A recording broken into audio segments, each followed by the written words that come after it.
बहुत दिनों पहले की बात है। एक जंगल में एक माँ बकरी रहती थी। उसका नाम था रानी। रानी के तो छोटे-छोटे बच्चे थे। अपने पति की मृत्यु के बाद रानी अपने छोटे बच्चों का पालन-पोषण करने के लिए बहुत संघर्ष कर रही थी। एक दिन बरसात की रात रानी की आंखों में नींद नहीं थी। उसे अपने टूटे हुए घर और उससे भी ज्यादा अपने बच्चों की चिंता सता रही थी। पूरे दिन तेज हवाओं के झोंकों से उसका घर कई जगह से टूट गया था। इस वजह से उसका हौसला भी टूट गया था। वह अपने बच्चे चीनू और मीनू को एक तरफ सुला रही थी, जहां बारिश में भीगने का खतरा नहीं था। अधिक टूटे हुए जगह पर वह खुद बैठी थी। रानी बोली, हे भगवान, ये रात बड़ी लंबी लग रही है। अगर जल्दी सवेरा हो जाए तो मैं अपने घर की दुरुस्ती के लिए तैयारी कर लूंगी। रात में मैं अगर भीग गई तो कोई समस्या नहीं, लेकिन ये बच्चे तो अभी बहुत छोटे हैं, ठीक से चलना भी नहीं जानते। हे भगवान, हमारी मदद करो। रानी सुबह होने का इंतजार कर रही थी। अचानक उसे नींद आने लगी और उसने एक डरावना सपना देखा। उसने देखा कि उसके बच्चों के ऊपर उसका घर गिर गया है। इतना डरावना सपना देखकर वह डर गई और चिल्लाने लगी, मेरे बच्चे, मेरे बच्चे, हे भगवान, बचाओ मेरे बच्चों को, कोई बचाओ। रानी नींद से जाग गई और दोनों बच्चों को छूकर देखा तो उसे बड़ी राहत मिली। बुरे सपने से उसका दिल जोर जोर से धड़क रहा था। धीरे धीरे वह सामान्य हुई। एक अकेली मां होने के कारण उसे हौसला देने वाला कोई नहीं था, इसलिए उसे अपने बच्चों की बहुत चिंता रहती थी। तभी तेज हवा फिर से चलने लगी और रानी की चिंता और बढ़ गई। रानी बोली, कुछ भी हो जाए, मैं अपने बच्चों पर कोई आंच नहीं आने दूंगी। ये दोनों मेरे जिगर के टुकड़े हैं। मैं हर हाल में इनके सामने ढाल बनकर रहूंगी। दुनिया की कोई भी शक्ति तुम्हें मुझसे छीन नहीं सकती। इस तरह डर डर कर रानी की रात गुजर जाती है। सुबह होते ही सभी पशु पक्षी जाग गए। रानी ने अपने दोनों बच्चों को जगाया और उन्हें कुछ खिलाया पिलाया। फिर बड़े प्यार से समझाया, मेरे बच्चों, हमारा घर टूट गया है। आज मैं इसकी दुरुस्ती करूंगी।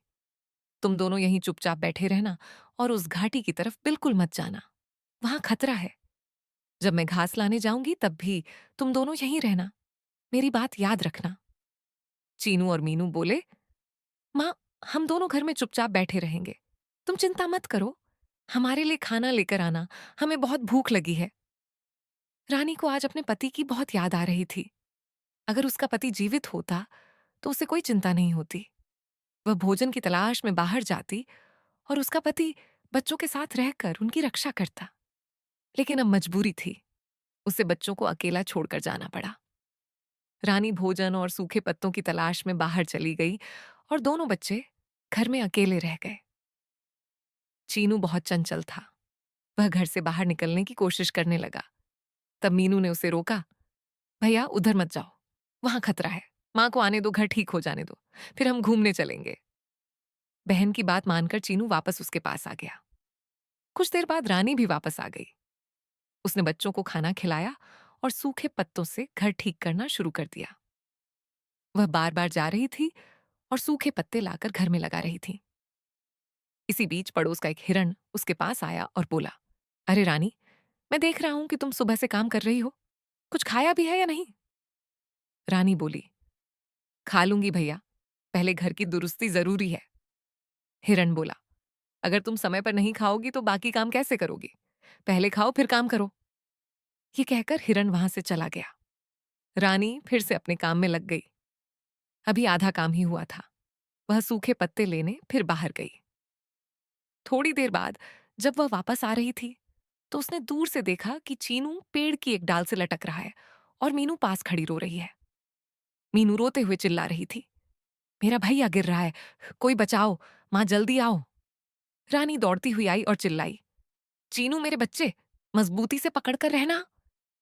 लेकिन तभी चीनू नीचे गिर गया और उसकी आंखें बंद हो गईं। रानी रोते हुए बोली, चीनू मेरे बच्चे, ये क्या हो गया? हे भगवान, मेरे बच्चे को ठीक कर दो। इनके अलावा इस दुनिया में मेरा कोई नहीं है।